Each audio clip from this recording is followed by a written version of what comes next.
কৃষিকাজ কষ্টর মধ্যে যখন আমি লতি উঠাই আর বিক্রি করি আমার মনটা ভরে যায়। এর লেগে আমি এটা ছাড়তে পারি না। তা আব্বা আপনার এই জাতটার নাম কি? এটা লতিরাজ বাড়ি ওয়ান। আর এটার ফলন কিরকম আসে? আপনার ছোট অবস্থায় কিরকম আসে আর বড় হলে কিরকম হয়? ছোট অবস্থায় আপনি যখন আমি গাড়বো 2 মাস পরে এই যে লতিটা জ্বালাইছে, জি জি দেখেন লতিটা দেখেন, এই যে লতি, হ্যাঁ এটা ডিম হয়েছে। এটা মনে হয় এটা গাড়লে 2 মাস লাগবে না, 2 মাস ভিতরে আপনি ফলন বিক্রি করতে পারবেন। জি 1.5 মাসের ভিতরে ফলন আয়া পড়বো। আর মূলত এই যে এটা মানে এইভাবে সোজাই বাড়বো, যখন এই 5-6টা পাতা বাড়বো প্রতিটা ডেগা লতি আসবে। তা আর এটার লতিটা আপনার চিকন না মোটা একটু যদি বলতেন তাহলে অনেকের উপকার আসতো। এটা মূলত লতিটা হলো মিডিয়াম সাইজ। জি জি, আপনি মোটা করতে পারবেন, সার ভিটামিন দিয়ে আপনি মোটা করতে পারবেন, কেউ ধরতে পারবে না। কিন্তু আপনার পরিশ্রমের উপরে আপনি সব জিনিস ফসল বাড়াতে পারবেন। হ্যাঁ, আর এটা হচ্ছে উচ্চ বর্ধনশীল একটা জাত। বাংলাদেশে যতগুলো জাত আছে এই জাতগুলোর মধ্যে এই লতির সাইজটা এবং অনেক দ্রুত বৃদ্ধি পায়। আপনাদেরকে এখনই দেখাচ্ছি, দেখেন এই দেখেন লতিটা, এই যে এই চারাটার মধ্যে দেখেন লতি কি সুন্দর করে বের হয়ে আছে। আমার মোবাইলের ক্যামেরার তেমন একটা ভালো না, ভাঙা মোবাইল দেখে ভিডিও করি, তারপর দেখতে পারতেছেন কত সুন্দর লতি, প্রত্যেকটা গাছের মধ্যেই লতি আছে। আর এই চারাগুলোর কোয়ালিটি আপনার অবশ্যই সবসময় আমি বলি যে ভাই আপনি যদি ভালো কিছু পেতে চান অবশ্যই ভালো জিনিস সংগ্রহ করবেন। আপনি যে কোনো একটা মানে গরু ছাগল কিনেন না কেন, রোগাক্রান্ত কিনলে তার কাছ থেকে তেমন একটা বেনিফিট পাবেন না। এর জন্য আপনারা সবসময় আপনারা গরু ছাগল হাঁস মুরগি যাই কিনেন না কেন ভালো এবং সুস্থ জিনিসগুলো নেওয়ার চেষ্টা করেন।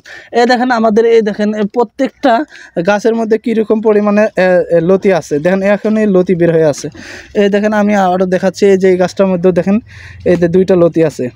অবশ্য আমি সবসময় বলে থাকি ভাই আপনারা যদি চারা সংগ্রহ করতে চান এবং সঠিক পরামর্শ নিতে চান অবশ্যই আমাদের সাথে যোগাযোগ করবেন। আমি এবং আমার আব্বা সবসময় কিন্তু এই কৃষিকাজ নিয়ে ব্যস্ত।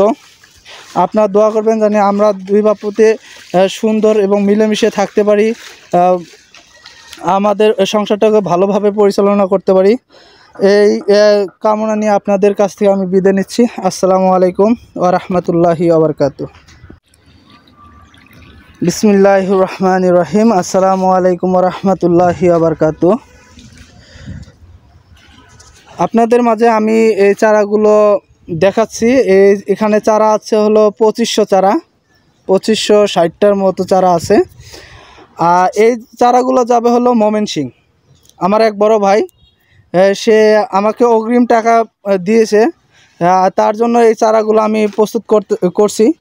এখানে আজকে যদি আমি নাও ডেলিভারি দিতে পারি বা বুকিং দিতে পারি, কালকে অবশ্য দিয়ে দিব সকালে, কারণ কি এই পানিগুলোর জন্য বুকিং নেয় না।